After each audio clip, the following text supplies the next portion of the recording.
The bike in Kwamon Bikacho Kuno Gent Kuno no from a reliable source. From again a reliable source, Ihanabu Ihemelo nya. Because na story anu are very very complicated because ina ajuzi na say can we ayebuzi ogujebende mo should we question God or should we just say no carelessness because each the circumstances surrounding the story and the death of this young man masina something happened. Now as of yesterday evening, Mbwabupte, this guy Nameli, Onwamuka granted interview that is this man with the person Sunan de Agupota, the eyewitness. All said na this guy is put her another boat you see from Songo Bakrashana. Obolona the boat guy na anya this young man was able to pay attention on time. TC virus, TC Okafo, director TC.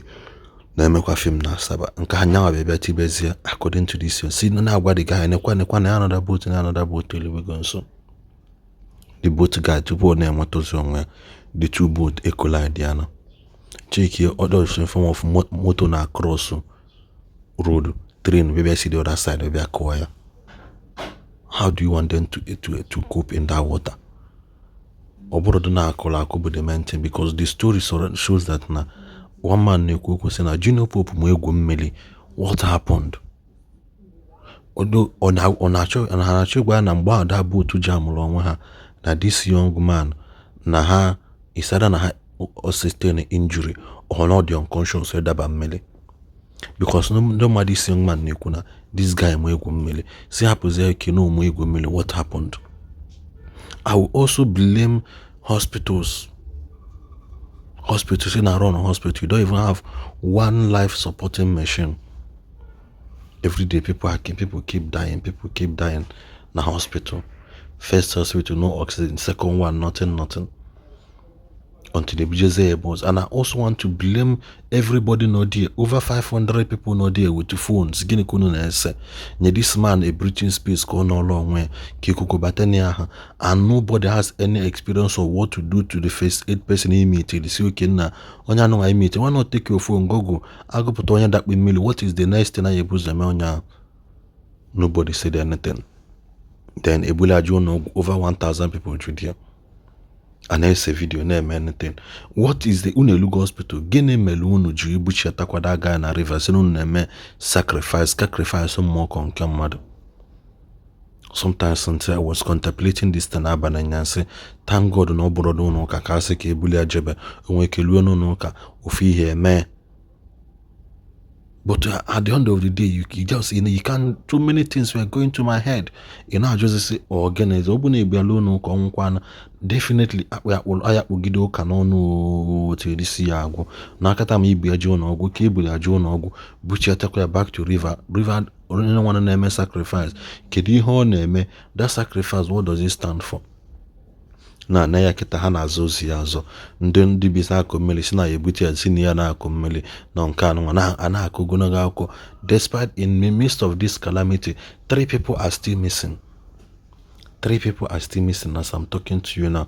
So biko no nenenu this video kono nozia ihe mele no J-Pack again. Achọrọ m go for akwụkwọ because in J-Kuli is that me myself I'm into entertainment. Anogom some things that I cannot be able to say here. And then kuno gezant ni heje pack you Gordon. And the way I can go she has a look at it in common Africa. It's a story and the whole story about this tragedy came in Asaba. Yana Miri River Niger. Get again go through me. If I'm from eyewitness and from Onye Potara Ufule Boni life jacket. Get again go through me. Because Africa, it was where Africa. In here with any memoir from Africa, the 2 suspicions. Number 1, take heavy face with me. Junior Bob Bereka asked the other barrel Kaoje shooting. Or Jew, no matter without life jacket. So-called director or whosoever the person may be, I say, and I get to where I know what this and that. Only give a time before we made it away by an over. Listen, as at yesterday, 9. ọ gbawara na the same ụgbọ ha je shoot nke ha shooturu, though he didn't do video that time. Video efu na trend now, okwu na ya dị ndụ wee trend ụmụ ya bụ nke o posturu mgbe ha na-aga in the morning before ihe a wee mee around 3 o'clock. Now ka ego ihe a si wee mee according to one of them pụtara apụta, had the 5 1 Nollywood 2 Nollywood superstar according to this work, makeup artist, a lady, production manager, and the Iri mic, boom mic. Ndị na-agata bụ ihe John na mmiri agụpụta mmadụ na ọfọma dị ụtọ na mmiri, which a ga na-ekpe ekpere ka a mara agụpụta. Ọ bụrụ ha mụrụ afọ ha ịmara ọzọkwa, ọ bụ na ha see n'elu wee gụpụta ha. Ka ego ihe a si wee mee, ha nwa na-aga like this. This is River Niger. This is River Niger. And I cross like this. And the guy is speed. And I go where. I'm not the guy with a plan. And I go like this. Then the people goes to me. Another flying boat now bro. So he made film. Also he made film. Also on a crew. When he also just another flying boat. This is their own flying boat. This is their own flying boat. Now I go like this. Or I go like this. Another flying boat where I go like this. We will speed. We go like this. Get now, car. This story is for eyewitness and the only go that I'm meeting me and webe. The same to where I talk in house webe. Who want to have a got straight like the variety like this. Another boat will speed. Now. Pure her like this, and the man who bought a like this, open or cool to her. Omen was a balance. The next thing put okay like this. Okay, like this, that when like this. So a jog who was where cool car, come on here like this. In car, jump boy, fly here, everybody know war. Now, if I say who sent that flying boat get like this? They are quanda. That's number one question. Number two. That flying boat to say it here, happen normal walk anya, nyaro way, even down or direct, qua direct, Kubanya and me in your plan walk to find those people. Korea de no wa, edgeway, may hamlet. 3. The driver near that flying boat to that direct qua also red drawn, over a million or on a million. I'm not going to say enable because Oku had it up here. Oku had it up here. Even as a everywhere shut down, everywhere, yeah, block. Who's only never block? Everywhere, Jerry Nogunka, as Sibsi Bruka, Ebruka, Jerry, or the whole of us have a need. If you even had a common, nobody would have a common no, no oxygen, no problem. What oxygen? What oxygen? What oxygen? Then the country on eBay. Look at the country on eBay. The leaders does not mean anything. Does not mean any good for us. Look at country on eBay.